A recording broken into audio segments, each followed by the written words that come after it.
What is good, guys, and welcome back to the channel. It is currently 8 minutes past 5 on the 26th of June, and I am going to be taking you through my new training program today. I'm also going to be taking you through a full day of eating, and essentially I am going to take you through what today, Friday the 26th of June, does look like.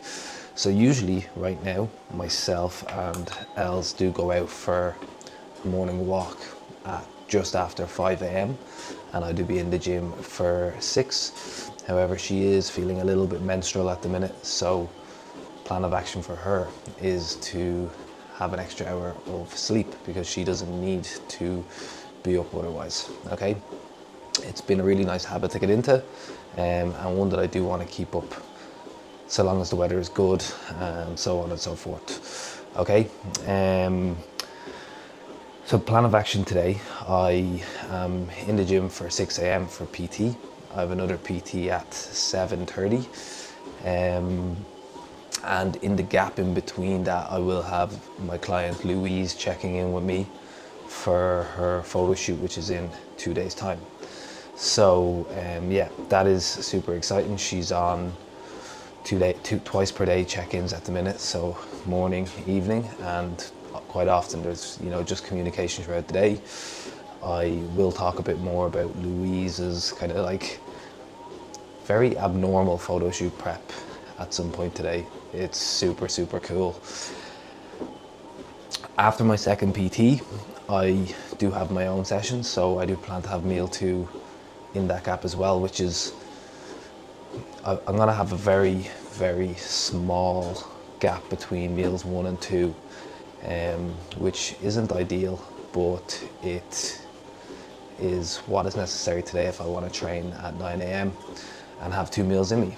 Okay, once my own session is complete, I'll be back at the desk and doing check-ins. So yeah, I'll run you through the rest of the day as we go. I do need to get my hair cut. It's a little bit heavy right now for my liking. And yeah, I'll take you through the day as we go. So body weight actually came down this week. So Alan upped my food. Again, I'll take you through my entire nutrition setup as we go throughout the day. But I am back up above 3,000 calories now. Since then, body weight has come up, but it is hard to know. And by the way, as I said in my last video, the aim is for body weight to go up right now.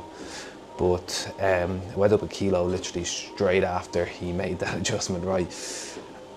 And it's hard to know if it's actually from the food or if it's from the weather, or maybe a bit of both. But something that a lot of clients are dealing with right now, a lot of clients who are in fat loss are messaging me my body weight has gone up by a kilo. But it's very common once we get a big shift in weather like we have had, that body weight does go up.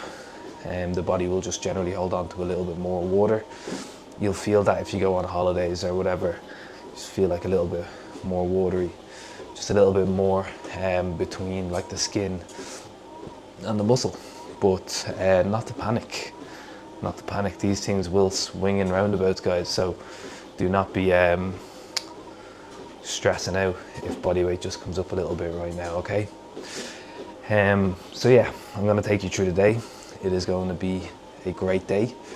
We're just coming up on 3 weeks post-show, and I am feeling overall better. It's like I said, if you zoom out and you had a well-being / energy chart, you would see that sort of a thing going on.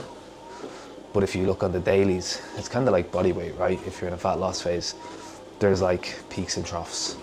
And there's peaks and troughs not only in terms of Tuesday was better than Monday, there's peaks and troughs throughout the day. Right, so anyways, I am going to quickly just get to some client adjustments here for a client who has recently injured himself playing football, broke his wrist. We need to have a training program that allows us to work around that, which is possible. I actually only had a client, he didn't break his wrist, but he couldn't do much with his wrist. And we made a plan that actually allowed him to continue to progress. So just know that if you do get an injury, there's always something that you can be doing. Quite often it might mean that you're not driving towards your goal at the same kind of speed, but you can keep nudging forward and you can keep making progress, or you can hold yourself where you are at worst, okay? Very hard for muscle to truly go when you're providing a stimulus, and that's exactly what we'll be providing, okay? You'll probably see me training next or eating my pre-meal. Chat to you then.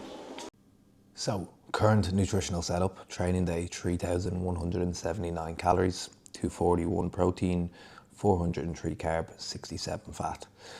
Non-training day 3,137 calories, again 241 on protein, 343 on carbs, 89 on fats.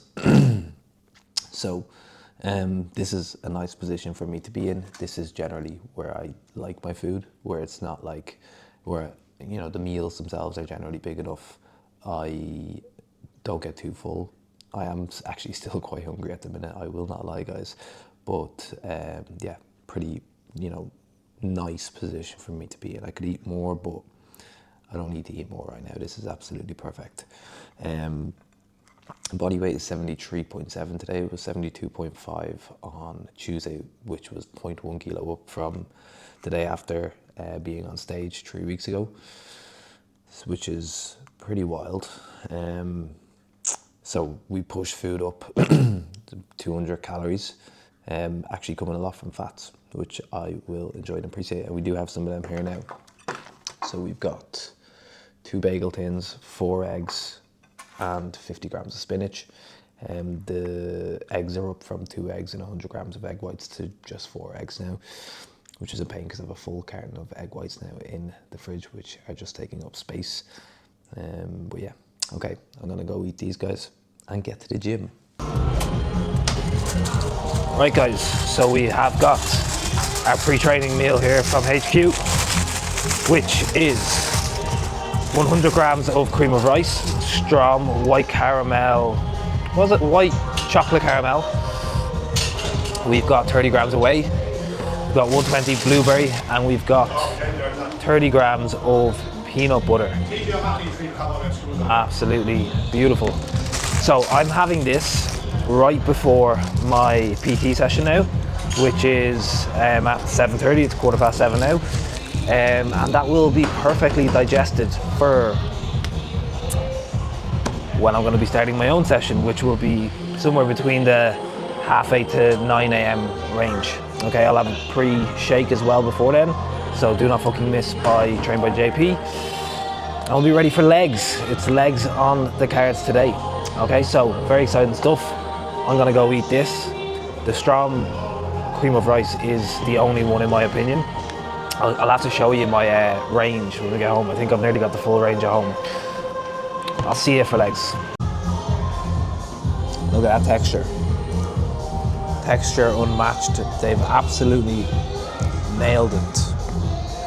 Haven't they nailed it, Jack? See you later, Sean. Catch it for your check-in. Ooh. That is good. What is good, guys? So taking you through this absolute banger of a lower body session. So one thing I want to say before I start is, in a lot of cases within this session, I have taken the start of this phase as an opportunity to just reset some, I guess, execution standards. And with that, there's been a couple of drops in load. So as an example, adductor here, I pulled back 2 pins. I was full stacking it. I've just pulled back by 2 pins.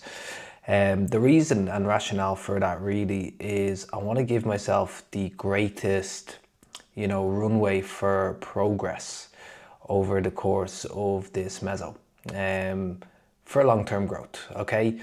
And obviously, you know, my execution standards were good. I think a lot of people can get into paralysis by analysis with this stuff, and ultimately it takes away from training, it takes away from growth. But I think the start of a meso is an opportunity for you to really just, you know, dial things in and make sure you're getting the very most out of the very least. And when I say the very least, I mean like the least weight that you can. So yeah, just resetting some numbers across the board. Started off with the adductor. If you go back to the start of the set, you'll see how to properly get into an adductor. Feet around, you know, you're going to come into the back, you're going to put your feet around, you're going to drive in with your knees and your hands together to get into position. I see a lot of people like nearly breaking the machine or nearly breaking themselves trying to do it. Second up, we do have the single leg hamstring curl. I talked in my last video about, you know, really why for me I think this is going to be a really good option. Essentially to try remove some of the imbalances that I do have from right to left hamstring. So I'll be starting on my left always. My left is weaker, and if I can bring my left up, one thing that I do know is that it will allow me to actually change the side that I do my side chest on both sides, and because my upper body is better on the other side, but my lower body doesn't allow me to do it on the side that I'm better in terms of the upper body, okay? And I won't be in a position where I'm like just matching on my right hand side. I'm gonna let that continue to get stronger. Next up, we do have the Cybex leg extension with the hustler pad for a little bit more range. Again, a little bit of a drop in load, spending time at the top. And sometimes it isn't even like visible to the external eye, but I'm getting up to that top position. I'm getting a full contraction on my quads. I feel like I'm holding there. I think you can overdo that as well, but for me, this is absolutely perfect. This is what I need. And yeah, just a little bit of a drop in load ultimately to make sure that I can do that, take that pause, make sure my standards are as high as I want them to be across the meso. We have the hack squat, the granite hack squat in here. I was using the swing squat across the last meso, the prep meso. Toward the end, I ran this with a client who did not like the swing. I was just like, right, look, let's do it. I think there was someone even on the swing at the time. So myself and Brian hopped on the granite hack, and honestly I was like, oh shit, I could just take the sets closer to failure. On the swing, I think you just get to a rep and you're like, oh, not moving anymore. But this is really, really nice. It's quite like the Cybex hack, I think the V2, I think it is. But yeah, I possibly would have left the set here because it was a +1, but Daddy came over and was like, yeah, you have it, you have it, you have it. I knew I didn't. He did have to hold me up, but when Brian comes in and tells you to do a bit, you got to do it. And then I was trying to show him my new camera, and he wasn't too impressed for whatever reason.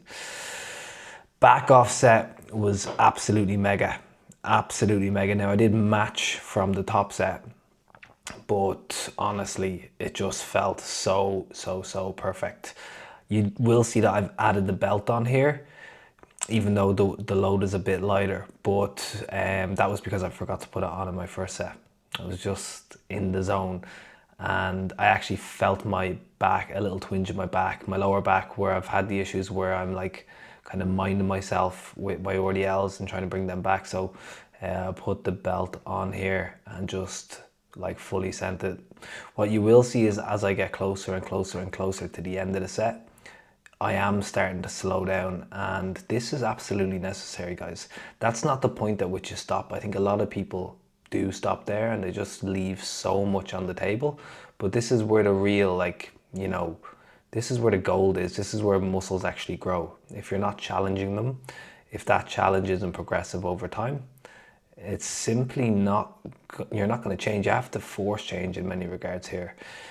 So I got 13 there, which was a match on last week. So +1 in the top set, and obviously then Brian helped and then matched in the back off. We do have the Cybex pivot in here. Absolutely love this. Absolutely love this. I am thinking about bringing the squat shoes back out for this so that I can put my feet a touch lower, but it's not like I'm not getting enough range. As you can see, there's enough knee flexion going on. But I'll see if going a little bit lower with them does help. The main reason I'm not wearing them is they do tend to give me some like foot cramps, and that is because they are like 6 years old, which in squat shoe years, when you think about the fact that you wear them like once, twice a week, isn't that old, but it's still 6 years. It is still 6 years. I think this is my last rep now. I was +2 on this week. Then we have the glute drive. I am spending time at the top here, okay, because that is where the value of the movement is in the shortened position. So you want to make sure to spend some time there. One thing I said on an Instagram post recently is like, you know, we got the glutes in this year in terms of conditioning, but they're like, so there's detail, but there's just no depth to them. I need to bring up, you know, my glutes, and that is going to come through the 2 sets I do have in here instead of 3, and well, I guess the abduction I have here too, and also the RDL. So bringing back in that hinge is going to be absolutely massive for glute development. Having the 3 of them movements in there together, I mean, like, they make up the majority of what would be considered, you know, full glute development. Add in like a split squat,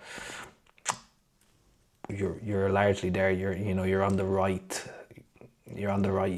path anyways, and then just multiple variations across the week. We're not going full wellness program on it, but we are, you know, putting good emphasis on the glutes. I am ensuring to initiate the first 2 seconds or so here with glute med, okay? It's very easy to just drive out, let the lower back come out, drive the knees out into the pad to use the momentum and whatnot, but we want to make sure that, you know, it is an isolation. We are looking to make sure the glutes are the initiator, the driving factor within the movement. Overall, banging session. Later on, I am going to run you through the entire meso, but look, one thing that's really nice, guys, is that I am actually progressing now, adding reps, as opposed to what has been happening over the last while, where it's been good if I've been like matching reps. So that little change in what's seen as like almost progress is very well welcomed. Jack, don't look so sad. Jack is also, as you guys know, post-prep. Oh God, it's stuck in my throat. Right, very small post-workout meal. Literally 30 grams of weight, 150 banana. You just see the banana just there, in on the top. Cracker of a session. It was 2 hours long in this heat. In fairness, I did spend about 15 minutes looking for my phone. But yeah, I will go through the session with you guys later. We'll talk through some sets. I'm just going to finish, or start and finish this post-workout. Then it will be back home for some check-ins. Then it will be to get a haircut, and I'm sure we'll have some food at some point there too. But at some point today, I will take you guys through that session and through the training program overall.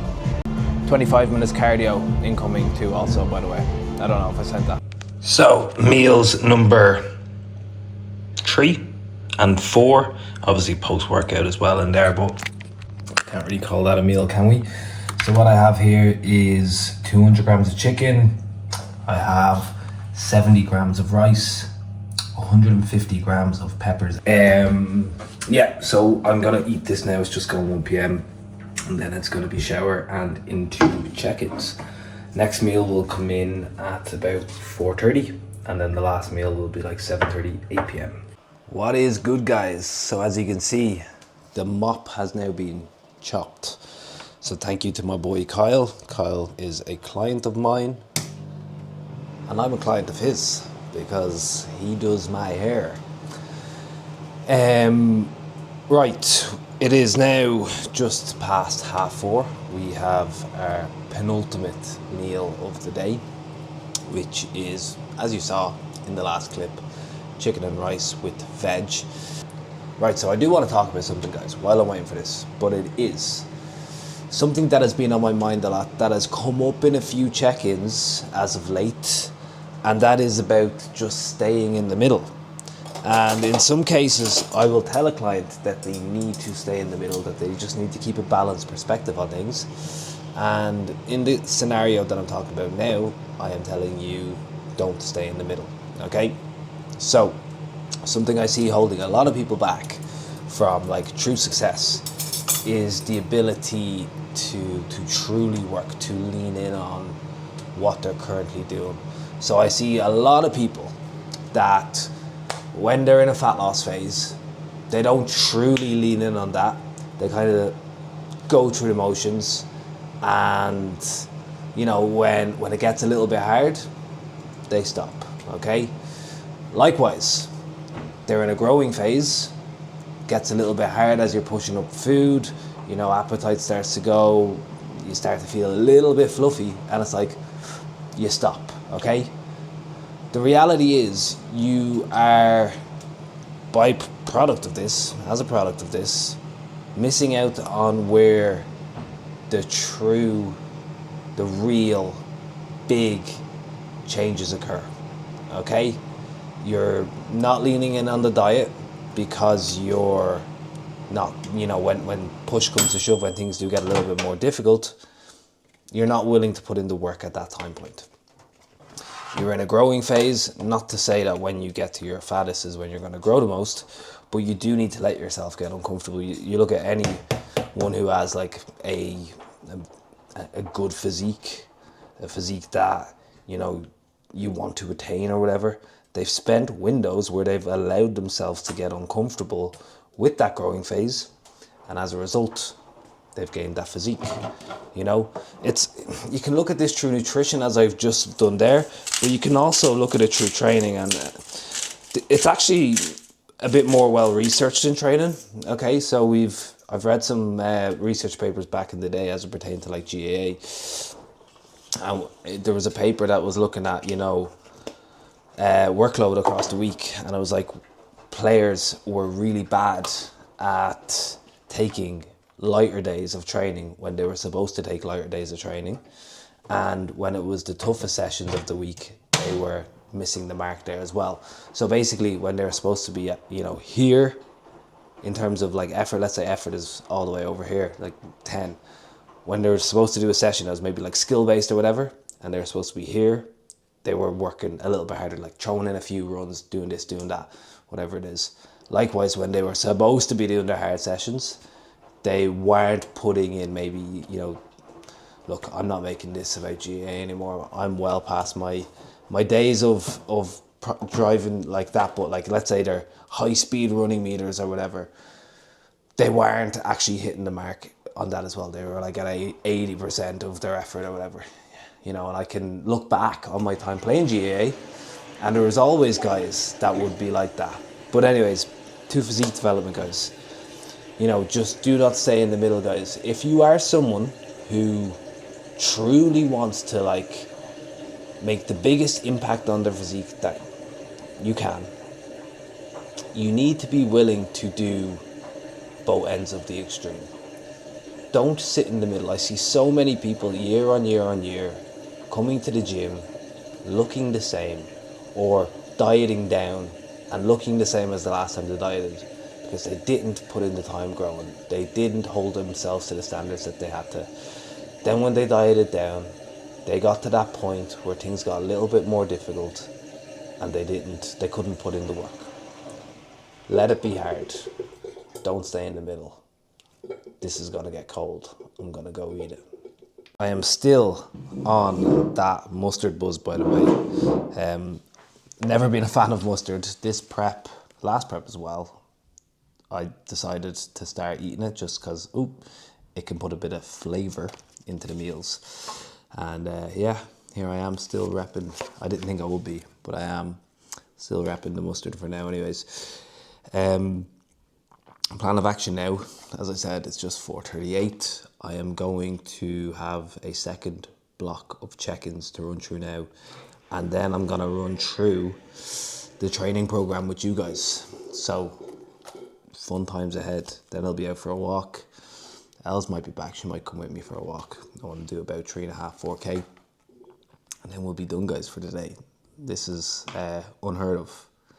I usually finish like my last tasks of the day at like 8, but there is an opportunity or a chance that I'll be finished by 6:37 today. Bosh.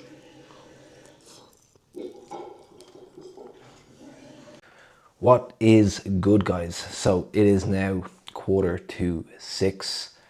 I have my check-ins complete for the day, which is nice. That actually ties up the entire week. I work Monday to Friday through check-ins.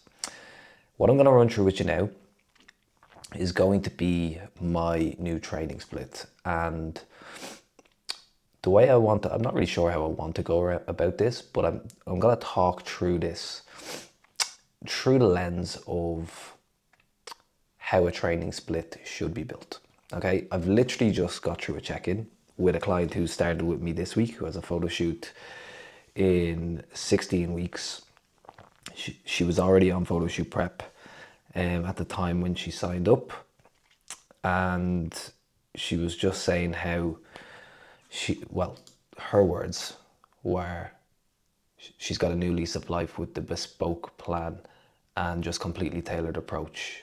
Okay, now for me, that's what coaching is. Okay, there's a lot of people that will make, these template plans, and then it's like, oh, there's a 4-day split, mail, drive it into this person's program. That's honestly the way a lot of programming is done. When I saw her programming, I was a little bit shocked. I was genuinely a little bit shocked that that was what she had. And her physique did align with that in terms of the body parts that were more developed and the ones that were less developed, right? Now, when we look at programming, okay, there must be a needs analysis that is done that is specific to the client that's in front of you and, of course, their goals, okay? My goals are going to be to get on stage the next time and be the most competitive bodybuilder that I can. So when I got off stage, I got judges' feedback. Myself and Al have chatted, and I've got eyes, okay? So I can see already what I need to bring up. So the main things for me: delts, lats, arms, okay? The rest can come up. I do want to be bigger, but they are the priority. So when we have that in mind, that is the first consideration. And then it's obviously more individualized to the person based on how much volume they can tolerate, how many days they can get to the gym, what days they can get to the gym, okay? Because if you've got someone that can do 4 days, but they're back to back to back to back, well, that's a consideration that you have to have within the programming, okay? There's a lot of these considerations that must come into play that ultimately make the best plan for you. So I'm going to the gym 5 days a week. I don't have any barriers to how many days I go to the gym, thank God. I don't have any barriers to what days I go to the gym. So that's obviously nice for Alan to know and be able to program around. Now, I have found for myself 5 days per week in the gym is the sweet spot for me. Any more than that, if you're going 6 days in a row and 1 day off on a Sunday, which I've done for a long time before, push-pull legs or whatever, I think you just lose that groove and you lose that little bit of oomph that you need to really give them sessions the respect that they need, So I am in 5 days a week. The split is push, hams and pull, delts and arms, rest day, upper, lower, rest day. Okay. Now, the push session is delt focused. Why? Because it aligns with my goals. So we have a total of 8 sets of delts, 7 sets of chest, 3 tricep, 3 ab. Okay. This is Alan's obviously programmed for me. I've got pretty damn good results since working with Alan. I've learned a lot in terms of programming working with Alan. Okay. Relative to my last coach, he tends to push volume a little bit more. He is not conservative with pushing that volume. And to be honest with you, it's worked, okay? That doesn't make it better. It just means it's worked better for me to be less worried about finding like your MRV, your maximal recoverable volume, your MEV, your MAV, all of these sort of sciencey things that I've done in the past, right? And ultimately, I don't think I ever really found my MRV because I was so worried about not going above that, right? Which, look, that's a chat for another day. I'm gonna stick to the programming. But Alan, from the get-go, like pushed volumes up relatively high, and I learned, okay, I can actually do a little bit more here. Now, second session of the week is going to be hams and pull. This is a much shorter session in terms of the number of exercises, but every exercise is heavy enough. And I've essentially been given license to add arms in here if he felt like things were going well. Okay, because I'm adding back in RDLs, and with that, the demand of the session is obviously much higher. Alan was just thinking coming out the back end of prep, err on the side of caution. More to that chat in a minute when I go through the quads. But basically, it's literally 7 sets of hamstrings, which absolutely murder me. You know, when you consider the fact that I'm adding RDLs back in for the first time in a long time, and it's 6 sets of back. It's literally 5 exercises, okay? I do a 6th, I do some extra biceps at the end. The day after, I've delts and arms. So that's 8 sets of delts, 6 bi, 6 tri, 3 ab.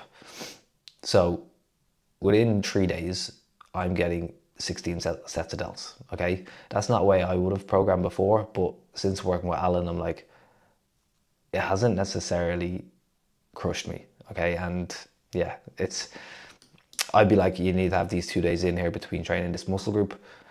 I still think that's the case for most muscle groups, but like, for me anyway, delts seem to work really well. You might not find that. I seem to be okay. Now, maybe that's why they haven't grown. Then I have a rest day, and then it's an upper body session, 6 chest, 8 back. Why? Because my back needs more than my chest needs, right? And 2 sets of delts. Again, I'm adding in extra biceps here. My triceps are better than my biceps. My biceps need more than my triceps need. So I'm adding in like 5 to 6 extra sets of biceps on top of the work that's in here.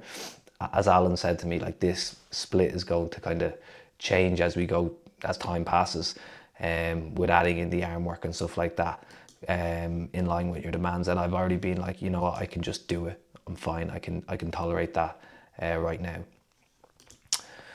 In terms of the leg session that he set up for me was a killer. I was looking at it and I was thinking, I'm not going to be ready for this right now. So it's a total of 8 quad, 5 glute, 2 hamstring and 3 adductor.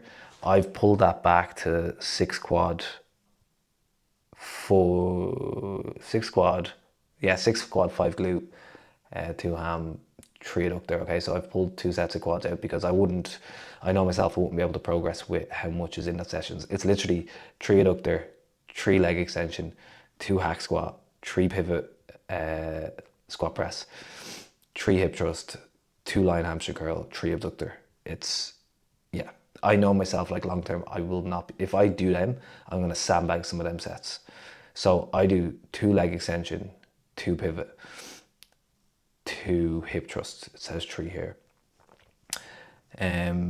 So I've pulled back 3 sets in total, right? I went to him with this information. We had a meeting on Monday, and he was like, okay, let's run that. How did you feel? Oh, well, before he said let's run it, he was like, how do you feel?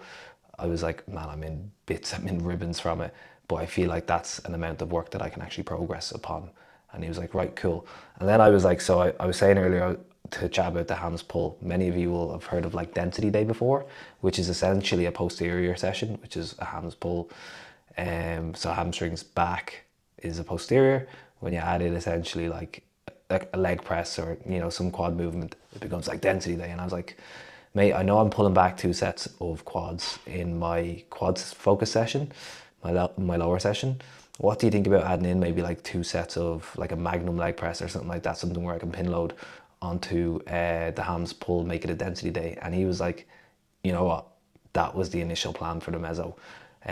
But it came back to the idea of me recovering post prep, not wanting to add in too much, and potentially looking at that down the line as a way to bring up quad volume 2, because honestly within that session I just think it would be rather impossible. But yeah, guys, that is the program. Okay, it will be a total of 18 sets of delts for now. It will be a total of 13 sets of chest. It will be a total of 14 sets of back. Wouldn't be surprised to see that go up. As I said, I am now doing 12 sets of bicep and I've got 9 sets of tricep. Hamstrings are set at a total of 9 sets. Quads at 6 for now. Adductors at 3. I think I went through every muscle group there. Oh yeah, abs are in at 6 sets right now. Yeah, 6 sets. So that's aligned with my volume tolerance per muscle group. That's aligned with my goals. That is aligned with me being the best bodybuilder I can when I get back on stage, okay? Contender season, as I said. So very, very exciting, guys, okay? We are just coming through week 2 now. So I've got one more session tomorrow.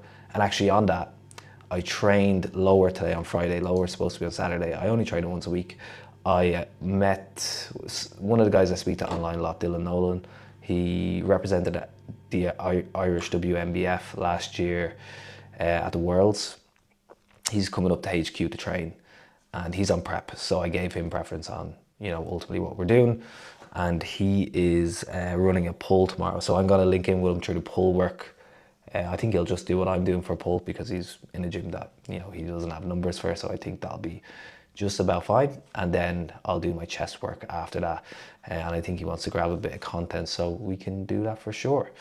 So yeah, I actually don't like doing that. Like, I did not like saying that, and it's probably the first time I've done this in like a hell of a long time. But to train with someone like Dylan and to, you know, just create that connection. Once off, I'm a few weeks out of prep. It'll be okay. And I'm sure some of you are thinking I'm ridiculous right now. But anyways, so yeah, guys, that is the program. I'm gonna have it up in front of you as I'm talking through it. The next clip you'll see me is my final meal. Meal number 6. What we have here is 70 grams of cream of rice, 30 grams of whey protein, 60 grams of blueberries, 60 grams of raspberries, and 20 grams of dark chocolate. So it is my favorite cream of rice from Strom. Buttered pancake, the best cream of rice I have ever tasted. They got it so right. I could not recommend that one higher. Okay. In terms of the whey, I went with chocolate orange today. We have such an amazing selection of wheys and cream of rice right now. Like, we literally just change. I literally change what I'm having every single day. Why did I say single twice there? Every single day. But yeah, so we've got what, 5-6 Strom cream of rices. We've 9. I think it's 9 cream of rices altogether, including. You are a joke. I am a joke. Just prep things, and 5 ways that we just kind of go through. So in terms of the ways, I'll get them all. We've got chocolate orange. They're all performed. Chocolate orange, cinnamon donut, chocolate explosion. What's it? French toast maple syrup. Is that what it's called? Yeah, French toast maple syrup. And no, I've already named that one. Chocolate explosion. I said that one. I said sticky toffee pudding, which is a good one as well. Yeah, I'll have to take you guys through my cream of rice ratings at some time, because that is actually something that I get asked quite a bit. Anyways, guys, we're sitting down now too. I'm going to turn this camera around, and I know you don't want to be in it, or do you? This is what I have to put up with today, guys, right? Look at this. Look at this. Can I zoom in? I haven't learned to zoom yet. Chocolate chip cookie. Halo top. And we're going to sit down and watch Harlan Coben's I Will Find You. Els is feeling a little, not luteal anymore, just a little menstrual. So, I haven't had a tub of ice cream in about 3 years. yeah. So that's how she feels today. Like, if there was ever, yeah, that's literally. I haven't had a tub of ice cream in 3 years, and today's today, because that's how I feel. Anyways, guys, we're gonna sit down and watch this.